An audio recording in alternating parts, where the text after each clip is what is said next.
Неизвестноста во која живееме, неказнивоста, сиромаштијата, корупцијата се само дел од проблемите на кои граѓаните најчесто во последниот период се жалат.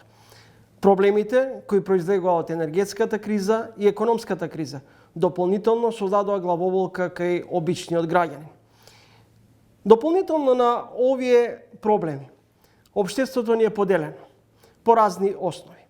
Во ово издание на Тренинг мој соговорник е универзитетскиот професор и социолог на Филозофскиот факултет во Скопје, професорот Тило Трајковски. Професоре, најпрво ви благодарам. Благодарам вам на поканата. Корупцијата и криминалот кој можеби во овој период ни се рак рана во општеството. Дали станува тука збор за индивидуална одговорност или системска грешка? Јас би рекол и двете. И индивидуална одговорност и системска, или претпоставувам мислите на, да речем, би рекол структурна, контекстуална состојба. Второто, структурните аспекти на оваквото однесување ќе ги препознаваме, можеби ќе се изненадите, меѓутоа во самиот политички систем, такво како што ни е поставен демократијата и особено во економијата, пазарната економија. Ние се уште минуваме низ транзицијски процеси на приватизација на некогашниот општествен капитал, воведување на пазарни механизми, воведуваме политики на маркетизација на јавните услуги, а тоа е и тоа како силна структурна системска основа за коруптивно однесување на единките. Значи, таквиот систем, таквите околности општествени, кои што се само македонски, тие се европски, тие се глобални. Тоа е она што го прави неолиберализмот во последните 30 години. Руинирање на јавните институции, генерално, јавните услуги, нивно приватизирање, а приватниот интерес и капитал е безскрупулозен. И во економијата, и во другите сфери. И сега, единките, индивидуите, овде, ако зборуваме конкретно за носителите на јавните функции, се ставени во некаква ситуација да се снаогиат во тие поттици кои што ги добиваат. Меѓутоа, не сите единки се подеднакво податливи за коруптивно однесување, за прифаќање на импулсите што доаѓаат од една или од друга страна. Високата корупција, синдром на недопирливост или однапред политички пресметан ризик? Ние во овој период, јас мислам дека доживуваме една, во литературата се нарекува секундарна корупција. Примерно во смисла, да, секогаш имало коруптивни поведенија на луѓе, но ова сега што се случува кај нас е, според таа терминологија на Варлам, е секундарна корупција во смисла на тоа дека сторителите на вакви действија, особено од високите ешалони на јавните власти, не се плашат веќе од казна. Кај високите ешалони на носители на јавните функции во Македонија, веќе тој страв е прекршен. Го нема. И мислам дека по анализите што ги следам со, например, на степено, кога велам високите ешалони на јавната власт, тие се тука да ја контролираат корупција. На нив е тоа им е функцијата. Кај нас тој процес почна да се случува некаде од 2002 година. На оние мерки кои што се познати на јавноста, например, индексот на контрола на корупцијата, ние постојано имаме исклучително низок ниво на контрола на корупцијата. А контролата ја прават токму тие високи структури. Има ли општеството морални скрупули или криминалот и криминалците успеваат да го забошотат или да го избегнат оној дел на неказнивост или поточно, дали неказнивоста стана модел на функционирање кај нас?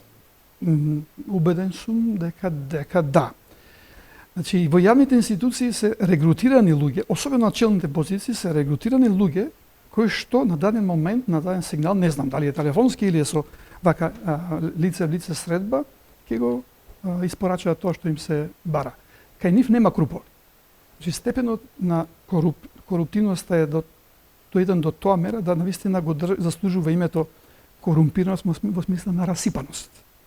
Во етимолошка смисла на зборот корупција значи тоа, расипан, сега би рекле во срж, во коска, нема морални скрупули. велам, некај населението во целина, иако во некои моменти се прашувам и за тоа.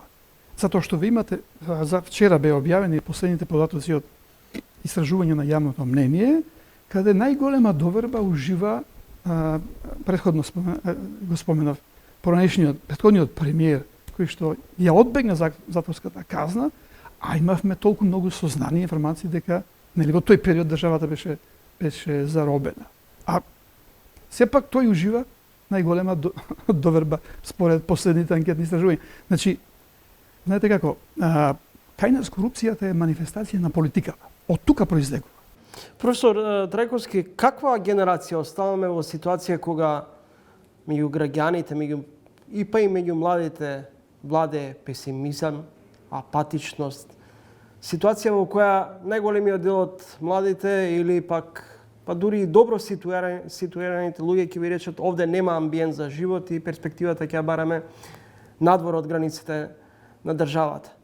Тоа е проблем, да речем, не само на Македонија. Значи, сите земји од Балканот се соочуваат со проблемите на миграцијата, затоа што овие претходно споменати проблеми на корупцијата, на губењето на моралот и едноставно запаѓање во ситуации на ненормални општествени појави ги бркаат луѓето. Тука и во Македонија, и на Косово, и Албанија, и Србија, ако сакате, Босна и така. Но тие имаат поголем демографски субстрат до некаде. Ние кај нас е тоа навистина алармантна состојбата и мислам дека без радикални промени во тој дел нема поместување. Во еден период традиционалното прашање беше ќе не биде ли како држава. Денес се почесто се наметнува прашањето каде тераме како држава. Во тој поглед јас сум реалист. Ќе биде држава на оваа територија и со тоа население што ќе биде тука.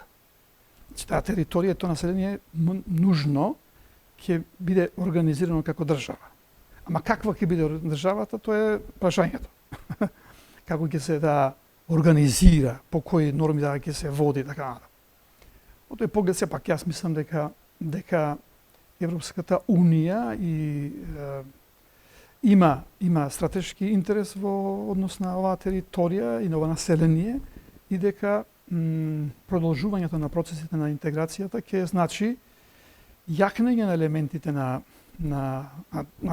јакнење на државата во смисла на нејзино поставување како демократски поставено во однос на општеството и да се однесува така како што би ја прифатиле и би се почитувала од страна на државите од членки на Европската унија.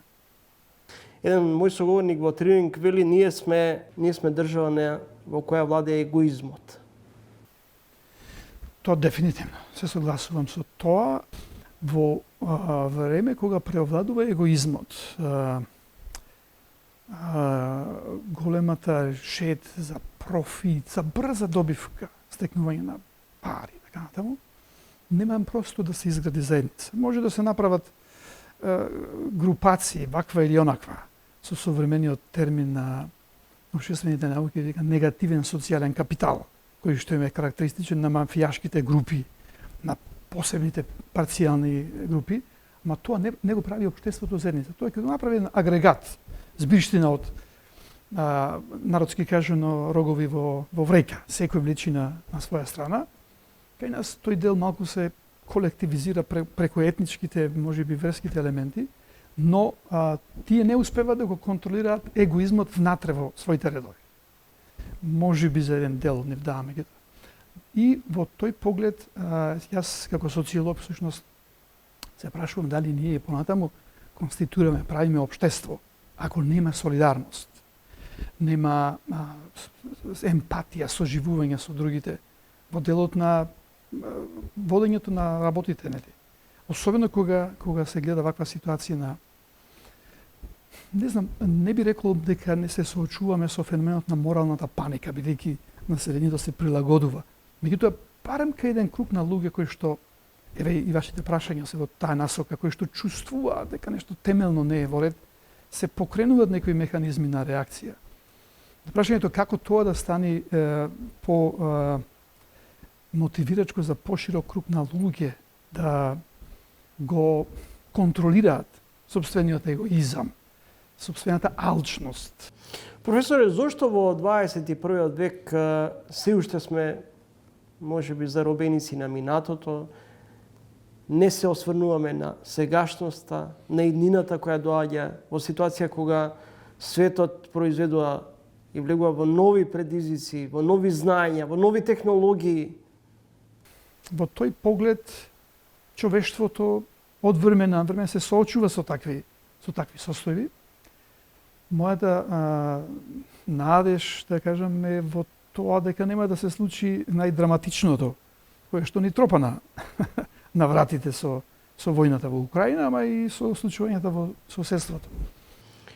Сега ве прашувам како универзитетски професор, дали сте добиле во последниот период, например, есеј за футуризмот, за Фукујама? Да, повеќе за негативните димензии, негативните утопии, каде се движи човештвото. Има една книгичка која преведував од Ентони Гиден, Забеган свет. Во таа насока за иднината, за случувањата. Фукујама беше интересен во тој поглед со неговата теза, ама се чини дека до овој момент се чини како да бил во право, затоа што капитализмот очигледно во овој момент се уште нема конкуренција. Мислам, нема против тежа, против сила. Сериозно да го оспорува, да го доведе во прашање, освен ако ова што се случува како неконтролирана состојба, која што може да го доведе во прашање и самиот капитализам. Биле ми интересно случувањето, например, на економскиот форум кој што се случува редовно во Далас.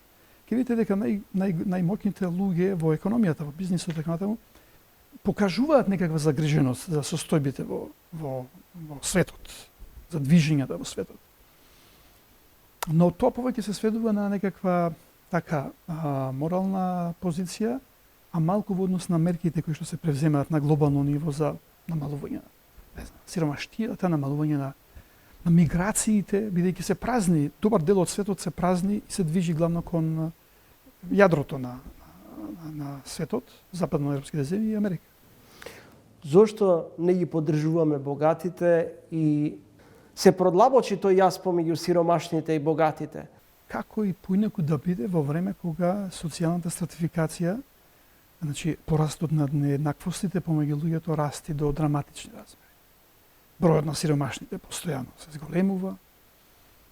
Јас и вие ги гледате феномените на просјачење по улиците, деца по улиците, кои што не го прават тоа од тоа што имаат, туку што немаат. А од друга страна, овие феномени на корупцијата, на злоупотребата на јавните ресурси, доведува до таква една слика, дека многу големото богатство е спечалено на расипан начин, на нечесен начин.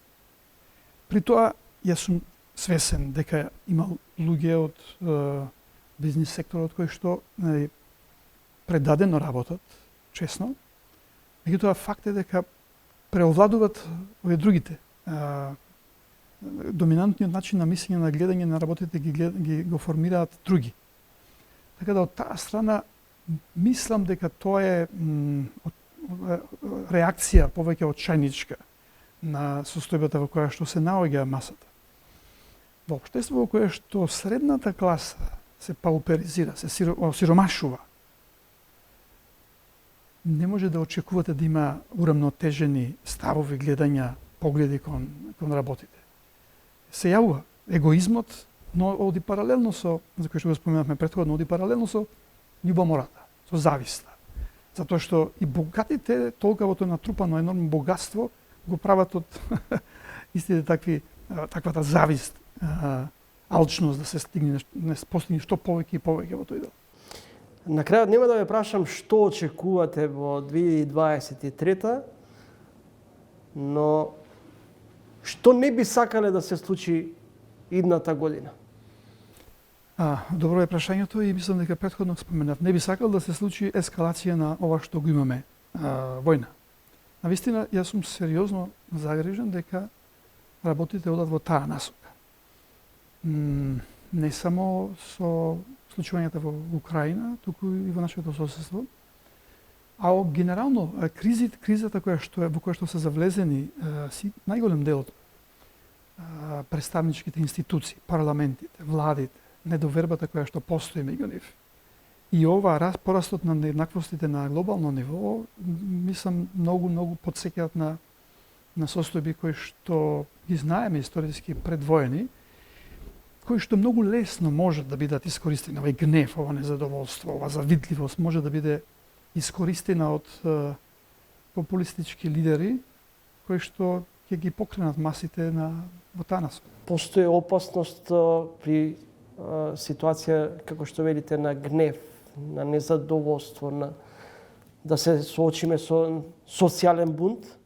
Може би, би рекол и би се израдувал да е тој социјален бунт во смисла да се побара промена на состојбите на подобро. Но се плашам дека веројатноста за конструктивен бунт е помала отколку веројатноста за деструктивен, авторитарно воден бунт.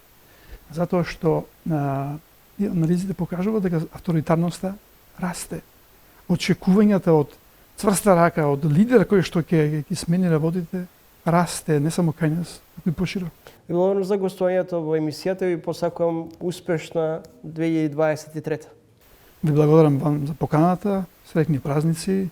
Се надевам дека ќе се видиме во по-весела 23 година без овие црни предвидувања. Фала ви уште еднаш. Тоа беше универзитетскиот професор Ило Трајковски.